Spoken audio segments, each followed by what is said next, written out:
All right, welcome back to this channel. So if I want to solve this particular thing here, well, if I should put a negative number in a calculator for logarithm, it should be like, probably like a syntax error, a math error.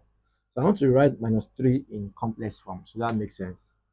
And there are different ways we can write our complex form, complex number. So z is equals to x plus iy, okay? And I can also write it as a form of z equals to r I theta, okay? And where this r here, r is standing for the square root of x squared and y squared.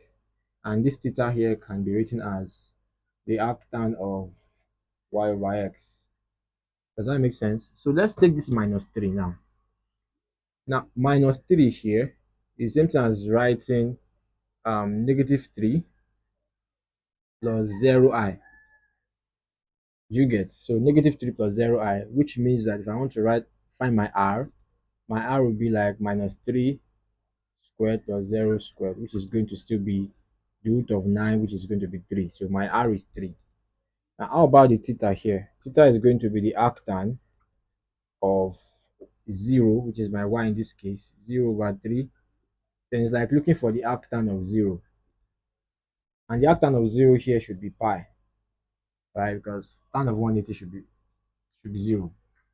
Then, having known that, I can write this expression in exponential form to become like z is equals to 3e I pi. So I can write this question like this. So that will just give me the log of, instead of writing minus 3, it's simple as writing 3e I pi, then log of e. Now what does that imply? This means I can write the log of 3, then plus the log of e I pi. Then we have e here as well. Do you get? So this is standing alone. If this one should fall down here, then I would have, let me take it here. So ln of 3, then positive I pi.